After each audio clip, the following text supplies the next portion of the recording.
On dit beaucoup, on lit beaucoup que nous sommes dans un monde connecté. Je suis connecté, est-ce que tu es connecté? Ici, il y a de la connexion. Mais il y a quand même un fameux paradoxe. Et les philosophes, ils aiment bien les paradoxes. C'est le suivant. C'est que d'une certaine manière, plus on est, entre guillemets, connecté, moins on l'est.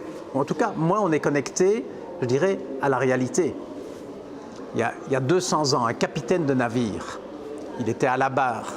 Bon, il sentait, à mon avis, les vagues qui lui arrivaient, il sentait l'air, il sentait les odeurs et tout. Aujourd'hui, un capitaine de navire, il est dans une espèce de salle bourrée d'écrans avec des appareils en tout genre. Donc il est connecté peut-être au GPS et à tout, mais plus à la mer, plus à la réalité. Même chose pour un patron d'usine, hein. J'ai visité un laminoir récemment. Le patron du laminoir, il est aussi dans une espèce de centre électronique, en fait complètement déconnecté des appareils. Il ne sent ni la température, ni le bruit, etc. etc. Et donc, ça nous rappelle bien sûr la grotte de Platon. Platon, c'était quand même bien vu quand il décrit les prisonniers enchaînés face à des ombres. Et ces prisonniers qui se disent, mais au fond, le monde, c'est ça. Les prisonniers croient que la réalité, ce sont les ombres. Bien sûr que non, puisqu'un prisonnier qui s'échappe, etc. Et d'une certaine manière, moi je trouve qu'on est toujours dans la grotte de Platon. Simplement, la grotte aujourd'hui, elle est air conditionnée, mais avec des écrans partout. Mais on n'est pas plus en prise sur le monde que les prisonniers de Platon l'étaient avec le monde de l'époque. Et donc, la technologie est je crois, pour nous, une occasion de repenser en profondeur beaucoup de choses. Par exemple, la différence entre le vrai et le faux. Bon, il y a toujours eu des faussaires, des fausses pièces de monnaie, des fausses peintures, mais bon, c'était anecdotique. Aujourd'hui, la différence entre le vrai et le faux, c'est vraiment un sujet. Quand on voit sur Internet ou sur le journal télévisé des images, je crois qu'il y a une espèce d'esprit critique qui doit être redéveloppé. Et donc, le message que je ferai passer, c'est le suivant. Pas de nouvelles technologies sans une réflexion en profondeur de ce qu'elles nous apportent, de ce qu'elles, je dirais, causent dans le monde que l'on est. Je dirais, il y a toujours deux temps. Quand, par exemple, on a découvert le pétrole, qu'est-ce qui s'est passé pendant les 20 premières années? On n'a rien fait d'autre que le brûler. Pourquoi? Parce qu'avec le charbon, on ne sait rien faire d'autre que le brûler. La véritable révolution du pétrole, c'est quand on l'a fait exploser, qu'on a commencé les moteurs, etc.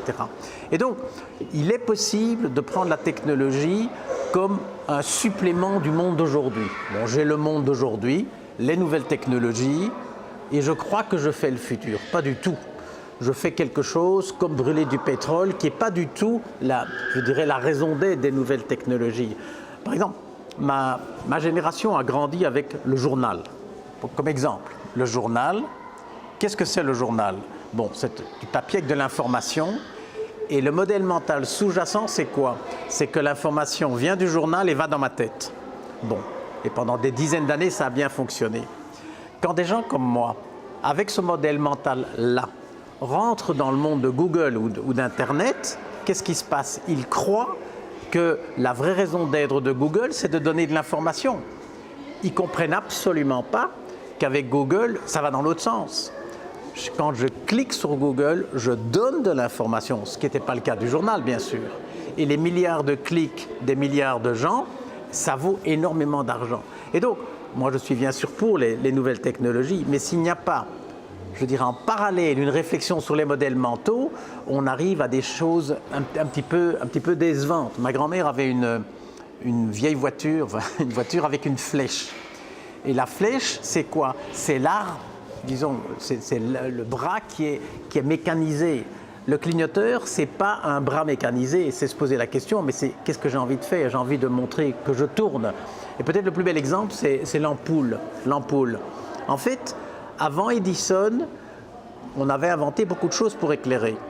Mais quel était le modèle mental? C'était le suivant. Si je veux éclairer, je dois brûler. Avec ça, j'ai pu inventer beaucoup de choses. La lampe à pétrole, brûler de l'huile, de la cire, etc., etc. Qu'a fait Edison? Il a cassé l'hypothèse. Il a dit, moi je vais éclairer en empêchant quelque chose de brûler. Et c'est comme ça que l'ampoule est née. Et le tube au néon aujourd'hui, c'est la même chose. Il éclaire parce qu'il ne brûle pas. Donc s'il n'y a pas des ruptures mentales, je ne crois pas que les technologies apporteront vraiment ce qu'on peut espérer d'elles.